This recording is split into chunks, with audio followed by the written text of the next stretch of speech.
A topic maybe for tonight has to do with Christ consciousness and spiritual awakening.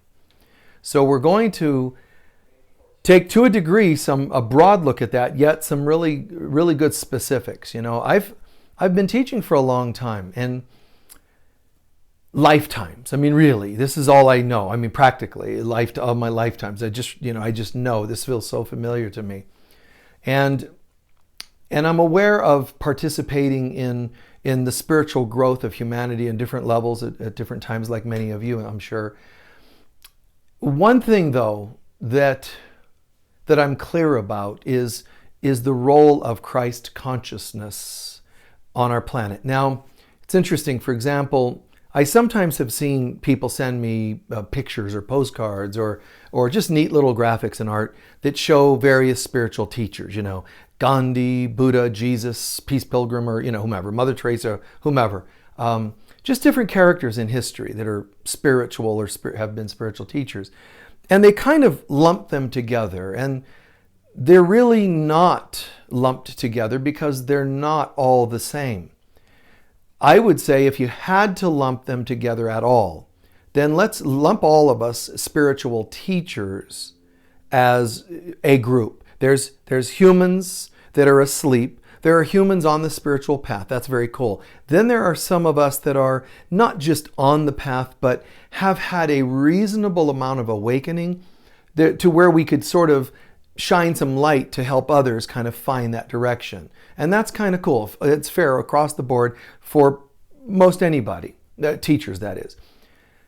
But there's a difference between Christ consciousness. One who attains Christ consciousness is not just another wise man or woman. They're not just another spiritual teacher, or today's terms, an author, or internet personality. Please try your best to feel into that and remember. Don't let Christian religion bother you so much, because there's a lot of judgment and intensity there. Try not to let that bother you to the point where it shuts you off to Christ consciousness, because they're not the same. Just like the consciousness of Krishna does not mean, or even of Buddha does not mean, the religions following them are exactly what they were teaching, or the Islamic tradition, for example, after Muhammad. So it just happens that people that organize things afterwards are, clearly not in the same high consciousness as the teacher may have been. So, to try not to mess all this up, try not to get turned off to the idea of Christ consciousness just because of. And try not to think of Christ consciousness as a religion or a system, a thought system. It's been part of my primary message. I've taught, I teach lots and lots of topics. I challenge you to find somebody that has taught on as many topics and for as many years and so on as me. I really have covered a breadth of information. But if I were only remembered as being the teacher that covers the most material and so spontaneously and with such, just kind of the way it comes, that's kind of impressive to some people. So rather than be remembered for that would kind of be a drag, even though it sounds kind of neat. It would be a drag to think that people are remembering, wow, that dude could just go anywhere, just channel something right then and there. It's not my ideal concept of being remembered. I would rather be remembered for bringing home the focus, bringing back the focus of God first in our lives as a priority, so often forgotten, and the awakening of Christ. God first and the awakening of Christ. In that order is kind of nice and kind of cool, because that's the order of creation. There is God. God created its child or children, the Christ. The Christ is not something a person attained, namely Jesus or whomever else. The Christ is who we are, and we're aspiring and working to remember that. That's all. And Jesus is saying, look, there's God and there's the Christ. However, there's now also you people, all of us in our forgetfulness. So even Jesus says in A Course in Miracles, I stand a little below God and a little above you in my remembrance. Now, I would also say this. Let's say that those who are sleeping humans, or even on the path, are here actually, to a degree. And let's say that there are spiritual teachers, okay? But those spiritual teachers do not yet, just because they're being spiritual teachers, they do not by default have that awakening. So it's okay, even though us spiritual teachers are a bit further along than a lot of other human beings, let's just group ourselves in with them. We're in this together. The spiritual teachers do not have to pretend that they own or have some sort of patent or rights to the next level of awakening, Christ consciousness. I think it's more accurate to say, even though there's kudos to teachers, Jesus says in A Course in Miracles, you need to respect teachers who have walked before you. To not respect them just shows you're projecting more of your crap onto them so that you can have an excuse to be all messed up and get away with it. Don't do that, man. Respect teachers who have walked before you. Don't just jump on bandwagons to find fault with everybody that comes along. Respect if they're teaching and they're doing their best, as you can, sense that they're at least turning people on to God.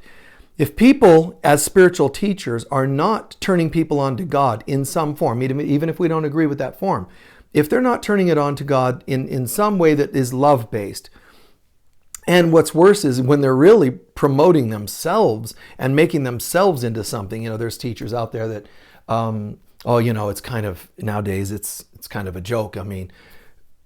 Spiritual guy, writing books and saying, I have reached enlightenment. I no longer have to deal with human karma. I'm beyond. And yet they have numerous addictions still, which aren't addictions because they're beyond those. It's just more of an aside, like an oddity. It's not something they need to work on.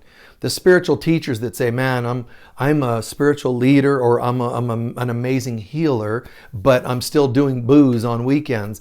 That's kind of silly. All you have to do is don't raise them up and then they won't fall. Keep those spiritual teachers in perspective. Obviously, if you can see, if you're just a student on the path and you can see through their folly, then let's just assume it's kind of silly and not buy into it. Don't raise them up so that they don't have to fall. So a lot of spiritual leaders, teachers, really just should be grouped into the rest of the human race. But I'm going to say, even those of us spiritual teachers who really have something to offer, split us apart only in respect, but that's it. Not in awe, just respect. So thank you, let's say we've got that down. So we respect them. Still, generally, they're grouped as part of the human race, but a little bit of respect, fair enough. This role here, Christ consciousness, anyone who has attained Christ consciousness is different. This is when a person says, I and my Father, Mother, God are one and the same. The only reason I'm still split off here is to help the rest of you up. I need not be here because I am one with, completely in remembrance. No, I don't mean the pseudo-spiritual teachers, leaders on earth, the authors, that say, I am, because I talk more softly, isn't it obvious that I have reached samadhi and I'm amazing and brilliant? I don't mean those. I mean for real. There is this consciousness, Christ consciousness, that represents our true awakening.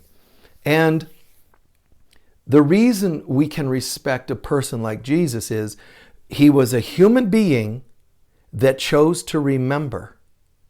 And in remembering that he is the Christ, he also remembers that he is one with God. Even yogis can say, I am aware of my oneness with all things. And that's amazing. That's brilliant. That's actually still not the same. I, Michael, have brilliant insights and awarenesses. I have gifts and whatever. And I still would not make the claim that I'm this.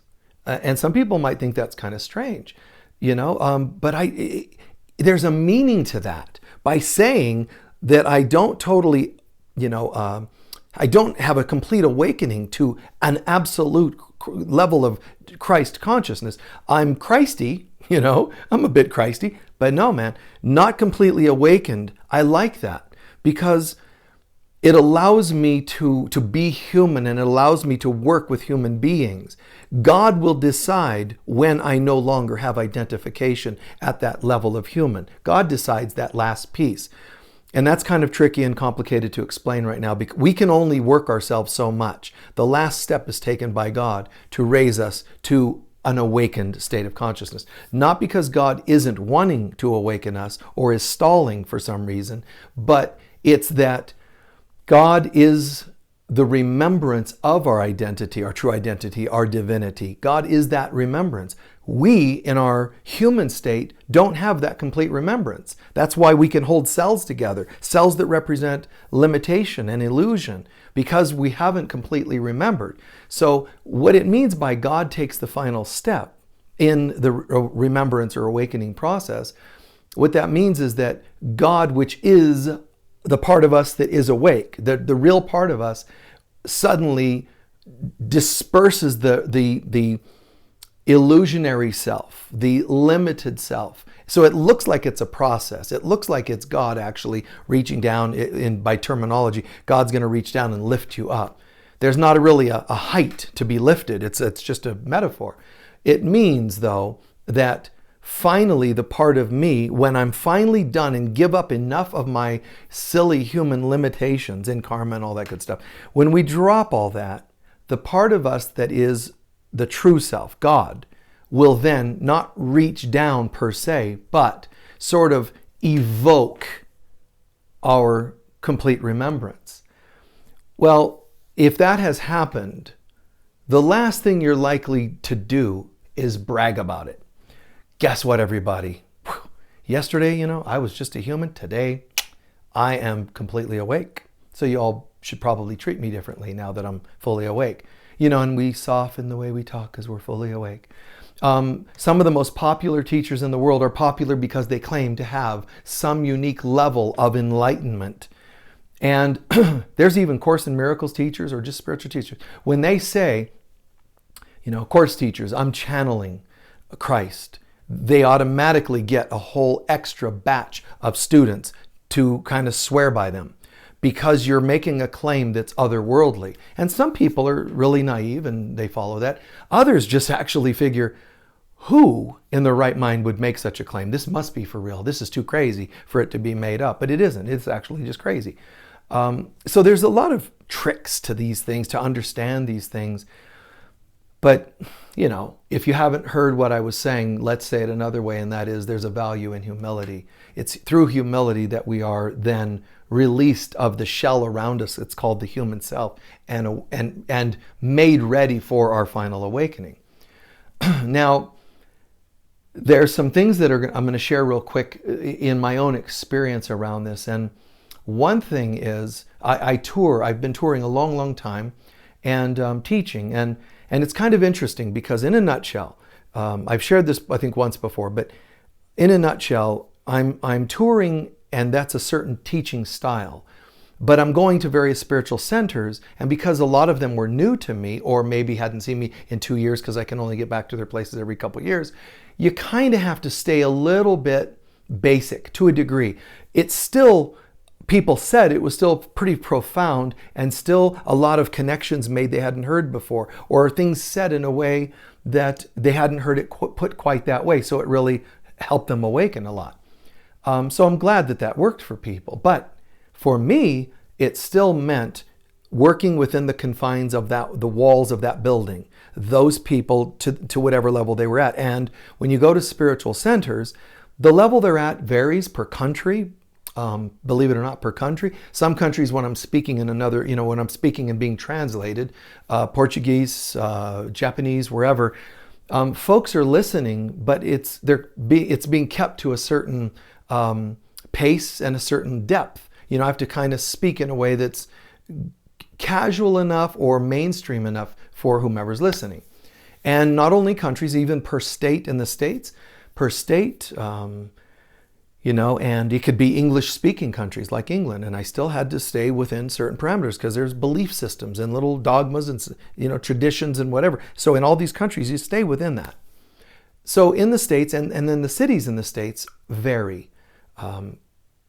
County, countryside, big cities, it varies. Some places there's a greater emphasis on intellect, kind of an arrogant intellect, and they want that appealed to when you talk to them. Others, there's like this deep, this sincerity. Others, there's this, attitude, spiritual attitude. I call it spiritual snobbery in a couple of places. So you run into all these different things. What I really liked most were sincere people. Like they were really humble and they were willing to learn all the topics. I dig that. I like to be given the latitude to teach varying topics, but the sincerity, man, I've always loved that. Whether I taught the deepest or the broadest or whatever topic, I've always loved students that were really just getting it spiritually, and they were having an experience between them and God. I just think that's, what else could you ask for, right? So in all of that, there's touring. That's a style. And then several years ago, 7-8 years ago, I became the spiritual leader at Unity of Sedona. And that became an interesting process, for good or ill, an interesting process. But at the end of the day, one of the things that happened was I'm in the same place. So I spent the first year or so just acclimating and teaching to see where they want to go. And after a year or so, they were showing dedication to want to go deeper. And after the first year or two, we videotaped my talks so that we could make cassette sets of things, a DVD sets. So there could be sets you guys can get on healing. Good stuff. But I focused on trying to get as much as I could into those so those sets would be complete. I like that so that it's complete and not a tease for something else. I like them to be complete. So there's some on Christ consciousness, some on biblical interpretations, some on metaphysics, prosperity, spirituality, all kinds of different topics. I don't know, we must have 20, 24, DVD sets. But that was another period for a year or two. That ended, and then all of a sudden, I check in with the people in Sedona, and they confirm, yes, it's time for live teachings a couple of years ago. And yes, Michael, we want you just to launch into whatever. And we did. Anybody that knew me, say 4 years ago, 5 years ago, 8 years ago, 15 years ago, if they were students then, they're actually way behind the students of mine today because of how much I can actually launch into, the spontaneity, the topics, and so on. So I'm saying this for a reason, because that's another category dimension of what I've done as a teacher. Now, I do know this, because this is all going to come back to the point of Christ consciousness. On the planet, it's like, what is my next thing going to be? Well, I'm still doing this, and this I will keep doing. But I can see where touring is going to change. This is one of my points. Touring is going to change. I just finished a tour in South Florida. I've been going there sometimes 2 and 3 times a year for probably since the early 90s, 1990s. So a long time. But I can see that literally and metaphorically, some places, including South Florida, are getting eaten up by life, by negativity, energy, and just things. I can just feel it when I go there. I can see that and feel that. So my first thing is, how can I help? So I do that first. How can I help? How can I help this energy thing? How can I help people feel awakened even in trying times, and so on? And they've just had, some in the news kinds of things going on. So there's a darkness that's happened there, but anywhere. It can happen anywhere. It can happen in the brightest cities and the darkest counties and whatever. But I did see that there, and I've done my best to help over the years. And I've worked at many, many spiritual centers, most of which I've watched closing down, shutting down literally or figuratively, some suing each other, some infighting, some splitting into fragments of what they once were, trying to still exist. So there's a lot of that going on. And I really love the students that I've had there over these years. I just think it's great. I have people come for private sessions, even though they've had maybe 5 or 10 over many, many years. They know it works and they still come back. But I don't think I'm going to be touring South Florida again. It's rare that I've ever said that about a place, but it's not Florida. I'm saying this. I'm saying that I'm likely going to, this is the last year. I cut down from 3 weeks a month every year. A few years ago, I cut down to once a month, 1 week a month instead of 3. And now I'm going to cut down to probably every other month by next year. So I'm going to only go to the places that are really the most dedicated to, and it doesn't mean there's not dedicated individuals in Florida or wherever else. I'm saying where there needs to be a network, there needs to be a body, so to speak, saying, yes, come here. Because the time I have, for various reasons, and being older now and all that, there's all these reasons to say, I can't go and just peck away at every little thing, at every little center, every little store. I'm going to just do what I can to focus on where I can have the most impact. So it'll probably be, I'll still go maybe to Amesbury, as long as the people there can keep it together and do great work, because I love the energy there, the people there. I'll probably still do that once a year. Probably still do one other place in the East, maybe Atlanta or we'll see. Maybe it'll be Atlanta. If not, maybe it'll be Nashville. One of the two has to be picked. But I'm, closing down on many areas, and I'm saying this because the time we're entering is more. It's time to dedicate ourselves to Christ consciousness. I know people that are Buddhists that cannot embrace the idea of Christ consciousness because they think it means Jesus and they think it betrays their faith. It's so ridiculous. But it does say something, because people can be Buddhist or Wiccans or whatever, and they still have a religiosity to them. They actually still have a dogma, and they forget the religion thing was just to help really, sleeping people to wake up to at least something that was decent. That was not your deliverance. That was just like some sort of like learning to write. When you learn to write, if you were as old as me, we learned in the old days, you write, there's a solid line, a dash line, and a solid line, and you make your lowercase letters, try not to go above the dash line, and bring your uppercase letters, to the second line, the solid line, and so on. That's writing within the lines. That's what religions are for. They're not bad. They're to give you structure and to give you some discipline. Just some amount of discipline. But then people make the discipline their faith. And so you're actually making a religion or starting to make a faith or belief system on the lines. Like, what is your line? What are your lines? I'm a lowercase line kind of guy. Oh, I'm an uppercase person, so I'm better than you. All they're talking about is lines, structure. You're supposed to, once you learn how to write, you drop the lines and you learn creative writing. And that's kind of like mysticism, where you have personal experience. You're journaling, you're writing, just feeling, right? You're just going. A person that doesn't have to always read notes to play music, but rather knows the feeling of what's happening. So it's kind of like that spirituality. And so some of the places I've gone in the past, I've watched because there's a fear going on in the world. And the fear is partly related to this concept of even the new thought churches have become old thought now, because they didn't keep going with new thought. They became afraid. So I've watched how a lot of new thought churches, whether that's Unity, Science of Mind, wherever the shoe fits, a lot of them, what they did was they started kind of shutting down, like seizing up and shutting down, trying to protect a thing, a religion.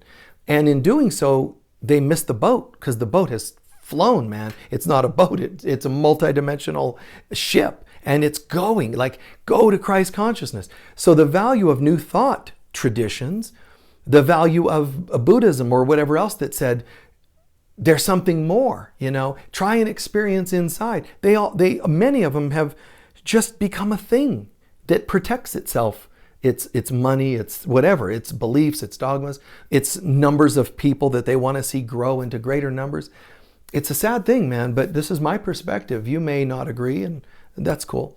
If you don't agree, but you still can get a little of what I'm saying, that's cool. If you don't agree and it bothers you, then you should go and watch somebody that stays in your box and structure and belief systems. But that's not my thing, and I can see it. I've been teaching a long time, and I can see it. I can see where people have reared up and become afraid. And I watched this, especially in Florida and other places, though, where they retreated back and said, for safety's sake, we want tradition back. And so they just retreated back into a box because it feels familiar. And it's not just them, right? You and I do that. We do that as human beings. Something starts to feel quite amazing. Now, obviously, things that aren't feeling amazing don't bring up good feelings. But even when things feel amazing, people become afraid. People go, this is just too much. This can't be true. Things can't be this good. That's why, and I've said this many times, the people that decided to crucify Jesus, to arrest and convict and kill him, they murdered him, right? The people that did that did it after he performed the miracle of bringing Lazarus back to life. In other words, they didn't say, well, we had to kill him because he found a coin in a fish, They didn't kill him because, he multiplied the loaves. Well, a baker could do that. No. But it's kind of like that wasn't intimidating enough. When they saw him, and go read it, when they saw him raise Lazarus from the dead, it says, after that is when they started to plot to kill him. Why, guys? Why? Because it's too much. It's like, you are blowing our minds. This is not acceptable. And I have felt that now, more and more in my life. Because I feel this conviction to Christ consciousness. When I came to Sedona, people didn't mind if I talk about a variety of things because they went, oh, well, that's good because he talks variety, and we like to be eclectic because we don't want to be looked at as having one particular belief. So they want to be non-committal. That's very Sedona, like non-commit to anything. Try and hire a contractor and get him to show up. You'll find what I mean. Non-committal is really big here. So it's true spiritually too as well. Non-committal. So they thought that that's what I was about. So they thought, oh, this guy's pretty cool. He's non-committal, but that's not true. Very committed. I taught them many topics, but then I taught how they weave together, and that was new. And they went, whoa, we haven't heard that before. Not only are there diverse things, he can weave them together like nobody else. That's what I was hearing from people. But then that wasn't it either. That's not my main teaching. I taught there are many things, how they weave together and how they disappear. And the only way they ultimately disappear, just like my touring certain places, it's connected here. They disappear is when you recognize you're not looking at just to be eclectic things, many things, and you're not studying and following these things just because you find a unique way they connect. Underneath them, you find the spirit of everything, which is Christ consciousness. The co-creator of the universe is the Christ within us and the divinity within us. We co-created our lives, our realities, our world, our universe. So there's something there, see, and that's what I'm working to get people more and more to get. Why when I teach, I don't have an ism. I mean, this is just Michael talking on Friday night. I'm not representing anybody. To a degree, I represent Unity of Sedona when I talk on Sundays. And even then, if they closed the doors, I would still be talking. So it's really not Unity of Sedona, it's me, and it's not Unity because they typically don't like us, because of just having a different way of doing things, So I'm not representing Unity, I'm not representing Unity of Sedona, I'm not representing Sedona. I would be doing this wherever I am. And I think that's an important thing. Then it's you and it's not a performance for somebody.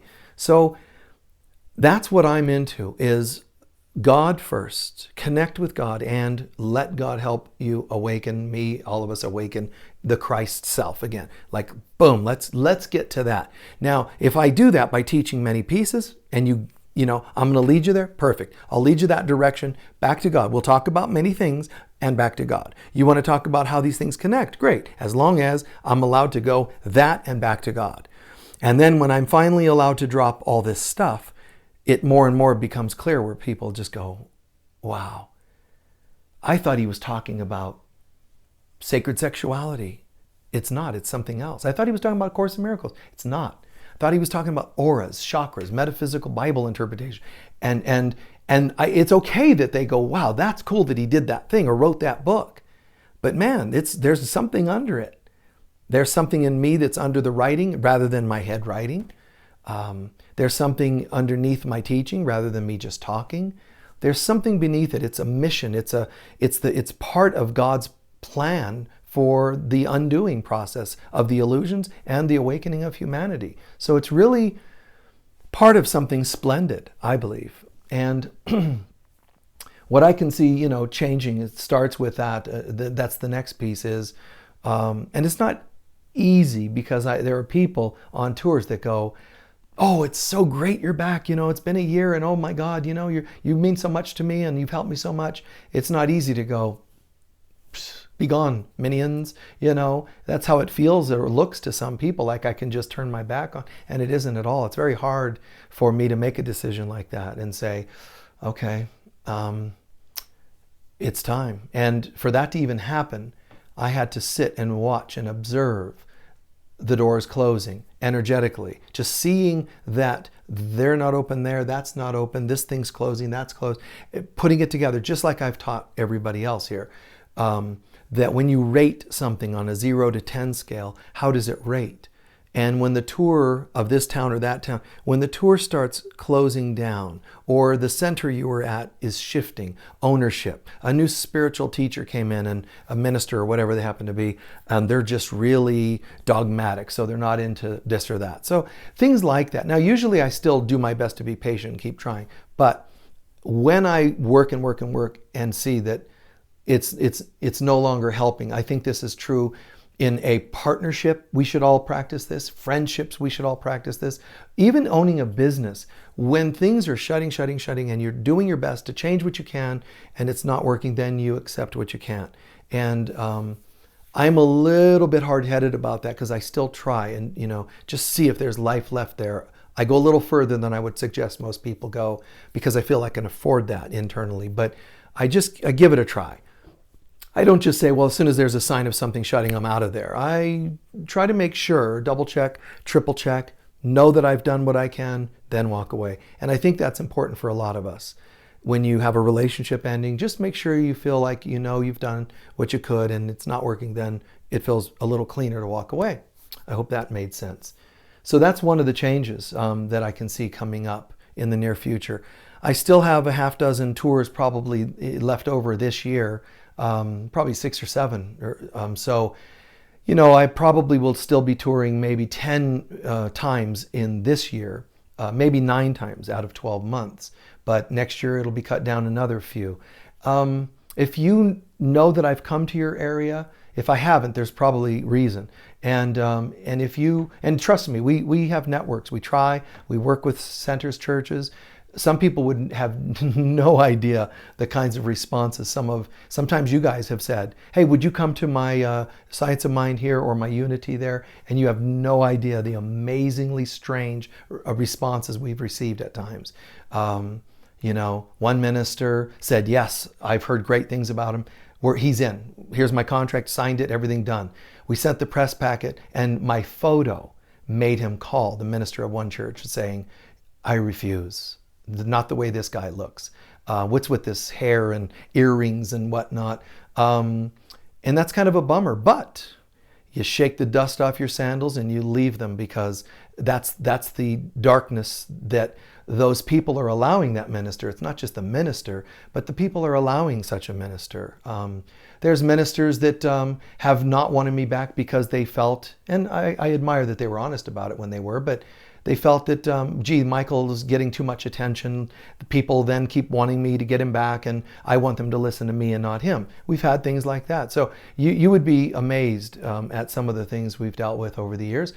And it's part of it, and we just move on and go to places. So if I have been in your area consistently ever, that probably spoke volumes to your group and probably your leader. When those leaders have ever retired and moved on and then you notice them not back, it's not a coincidence. It's an energy that changed, and that's the way it goes. So I hope you can keep an open mind and accept that, because that's what's happened many times. So I am going to be changing that.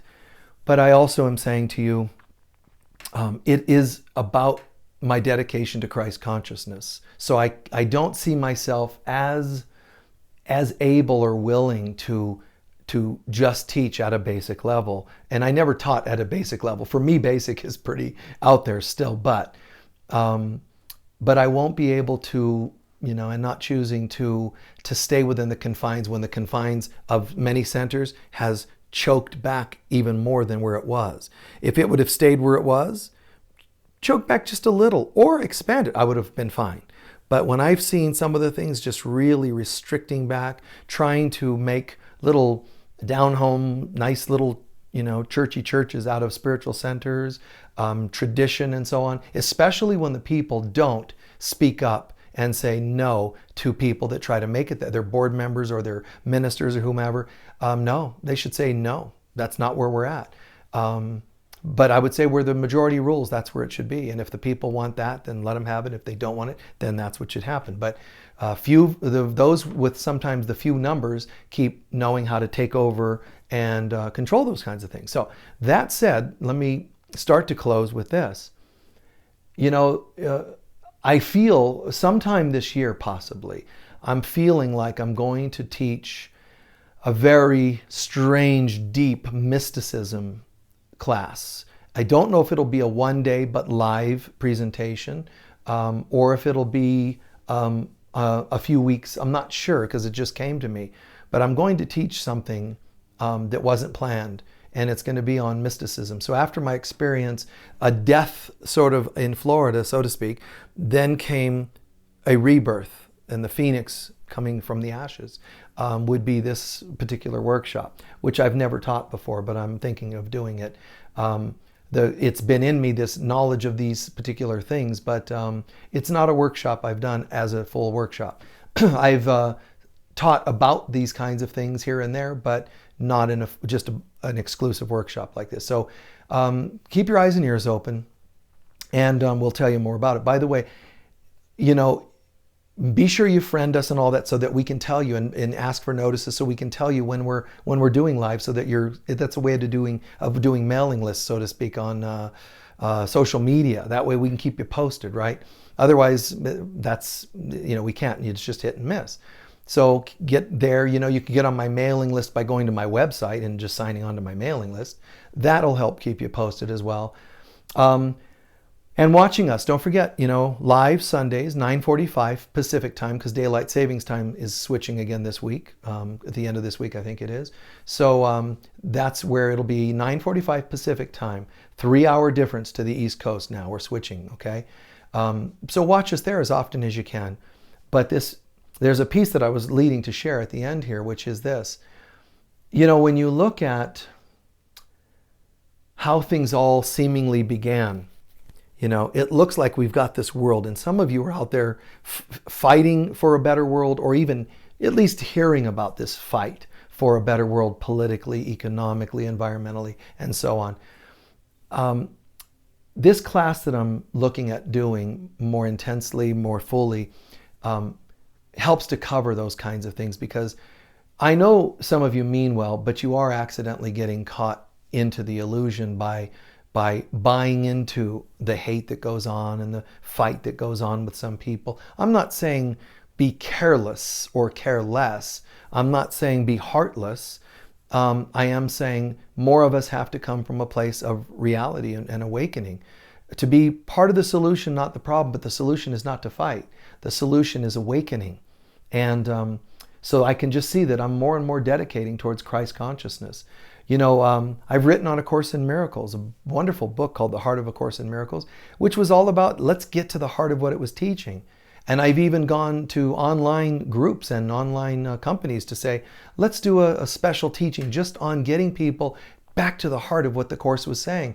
And a lot of times those shows ended up getting hijacked by the ego, hijacked by, great teachings from me or other teachers, but a lot of times they got hijacked back into the intellectual aspects of the Course. And so it's like I almost feel like I need to disassociate from Course people more, because that's just gone to hell in a handbasket. There are exceptions, but not very many.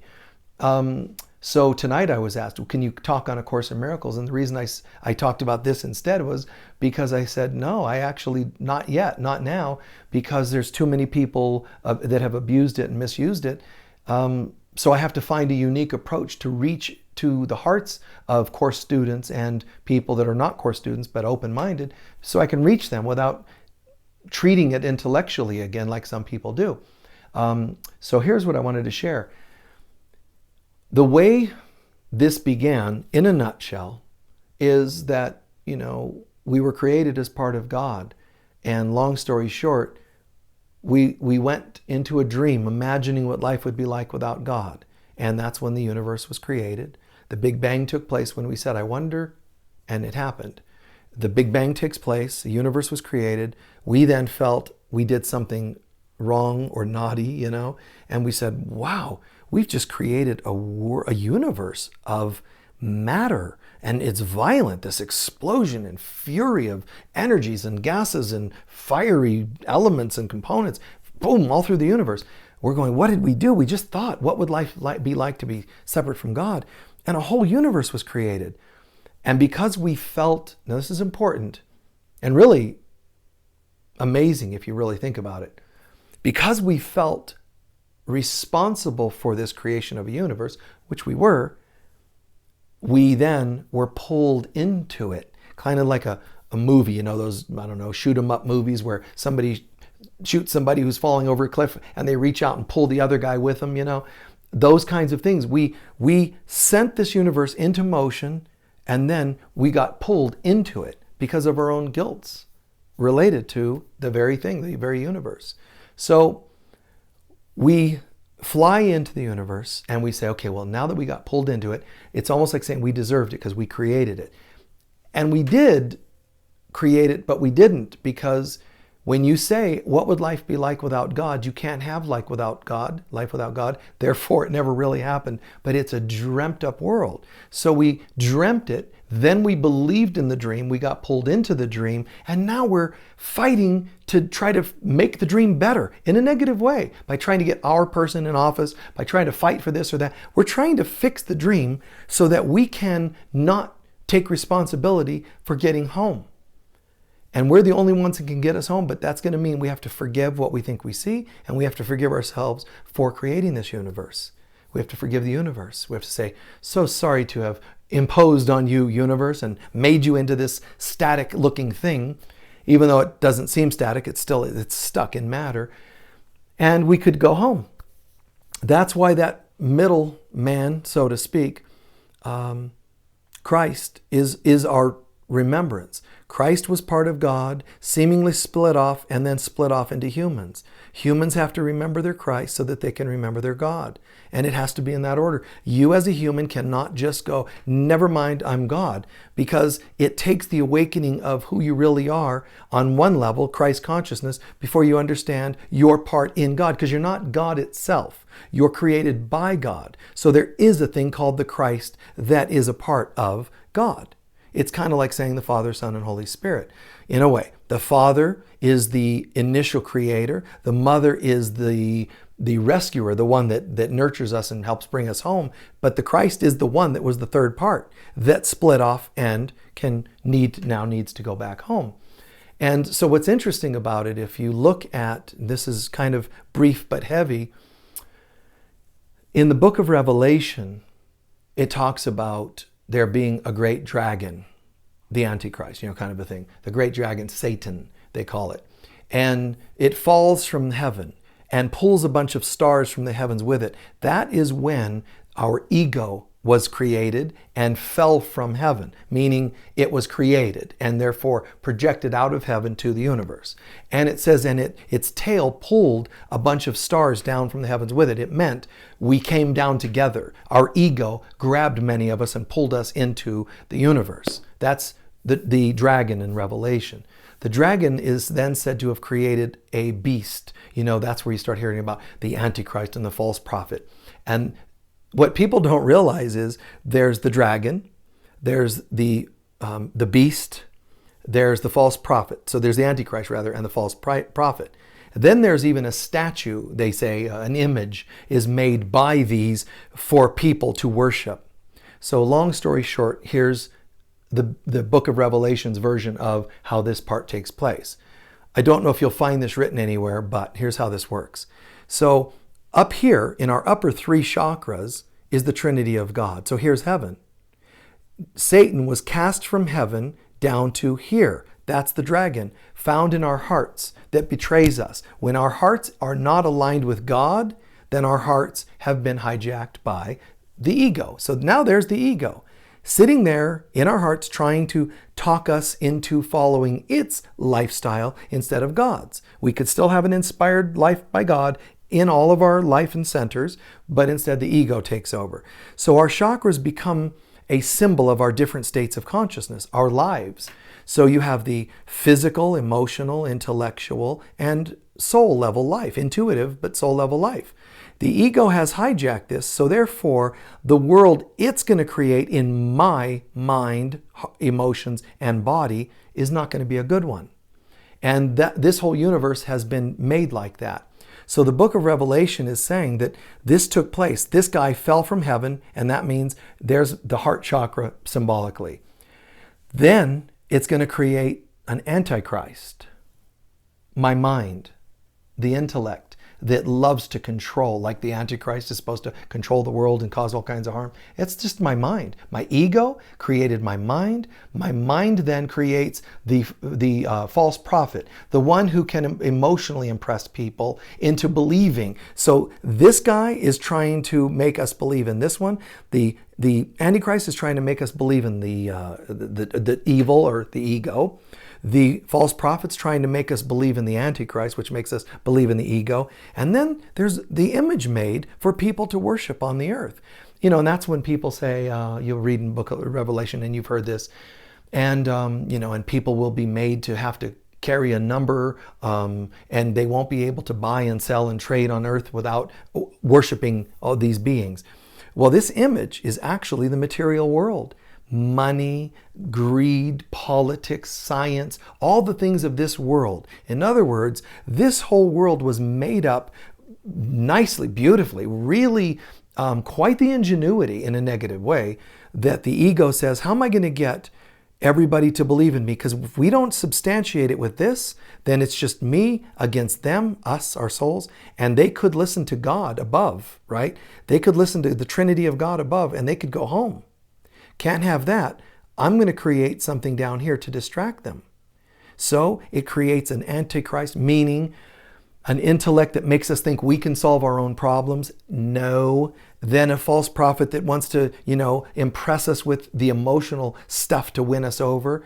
Our guilts and regrets and shames, and so that we don't wake up. We don't deserve to go home. We can't ever heal our traumas. That's part of it. But also religion. Religion that gets people emotionally hooked. And then finally, the material.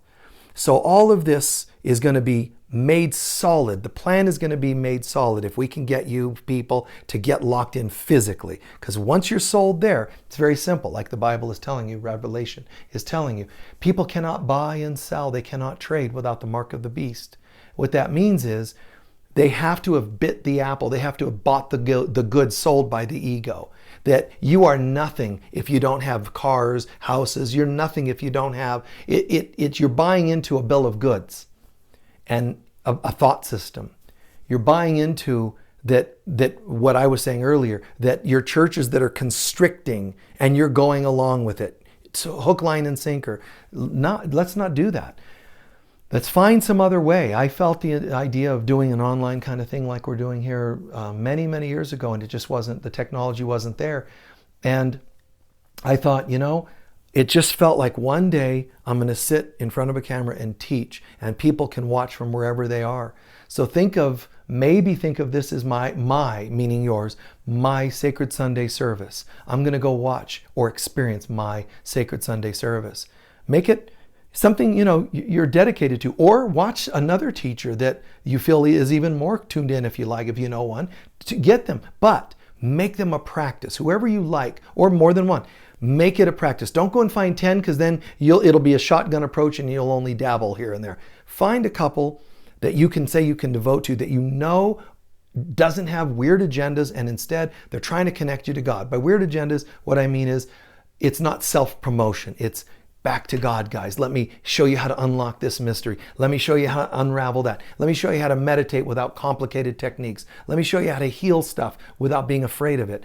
So, get teachers that say, let's go, come on, and gets us back to the heart, so we can switch the switch within the heart off of switching towards ego and instead switching over to the Spirit of God. Just being able to say, there's the Spirit. My heart's going to be connected not to my ego Trinity, but the divine Trinity.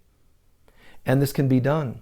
So When we're hearing about those beasts and all that, it's talking about the ego and our chakras having been, taken over and controlled. Our chakras, meaning, I'm not trying to do a lecture on chakras, but I'm saying our chakras are symbolic of not only our states of consciousness, but where do you find them? Within who? You. So you are the one that listens to buys into the ego in the heart, and all of the antichrist kinds of ways of its belief systems. Think of the words, guys. Christ, antichrist. You can listen to the upper centers, the Christ in your heart, or the antichrist in your heart, which gives you a different outcome. Follow God, and even our material lives can be love and inspired oriented. Disconnect from this. Let the Antichrist kill the Christ, and look what happens. And it killed it in the crucifixion. It tried, but it doesn't work because Christ is God. It's eternal. So when somebody tries to kill the Christ in you, try to see it. Don't hate him for it, but try to see it for what it is. I don't really hate ministers or students or whomever. I mean, there's people that I've seen make up stories about me that some haven't even met me, and make up stories. But that's the Antichrist in them. They bought something that's fear-based, and they're going to have to attack something that's related to God, because the Antichrist is so angry. And again, Antichrist meaning the ego is what it means. So it's just so angry, and it's throwing a tantrum saying, I will not let you people go home. I'm going to make you buy into a world, and you'll even buy into karma, so that you have to keep coming back to fix yourselves, and you'll never get it round. You'll never get it right. So it's like, God, we're exhausted, sometimes suicidal, because we know something is wrong with this picture. The answer is not suicidal or giving up or depressed and all the other things we do. The answer is, oh my God, I got it. I got it. I don't have to take it personally. I don't have to try to fix it. It's just BS. The ego has convinced me that I'm powerless, and it's not only not true, it's impossible for me to be powerless. When I created a religion to tell me this, or parents to tell me that, or partners to make me think this, or children to make me think that, that was because I was believing I was powerless and letting everybody else tell me there was something wrong with me. I'm not saying there aren't times when we're out of it, and there is indeed sometimes something wrong with us. We're sick, or we're unhealthy, or we're chemically off. I mean, it does happen. But that doesn't mean your soul is sick. It isn't. It's the soul has been, for some reason, exhausted by certain traumas or dramas in this life or another, and then handed over like, I'm too tired to deal with this. And the ego goes, nice. That's great. Could I just get you to sign here? Sure, I don't really have any will left. I'm tired. And we sign, and it says, great. Off you go, and it leads you into lifelessness, despair, looking like there's no hope. So when a teacher comes along and says, I'm really sorry, that's happened, but there is hope. And the hope is in God. It's not in me as a person, any teacher that's talking to you, any healer. I don't care if it's a doctor, a scientist, your mommy, your daddy, your best friend, your spiritual teacher. They are not the solution. We can only choose to hold a candle with the flame on it. We can't say we own the flame per se. The light is God. But I can say that as a teacher, we can choose to say, I'm going to go ahead and be a light bearer. I'm going to hold a candle and be grateful that I made that choice, because I know that it can lead a lot of people that are in darkness, starting with ourselves, of course. So it's a beautiful thing when we realize Christ is not a competitor to Buddha or Gandhi or anyone else. Christ is separate. It's the consciousness of God within us, and that is our Savior. The consciousness of God within us is our Savior. So when Christians say Jesus is our Savior, they're half right. Jesus, who accepted that he was Christ consciousness, is reflecting to us the Christ within us that is our Savior. They're just not getting it. They're not quite saying it right? Taking it maybe too literally. But please keep an open mind to this. There are teachings. There are teachings like God Calling. It's a beautiful book. Daily readings. There's a book called Jesus Calling.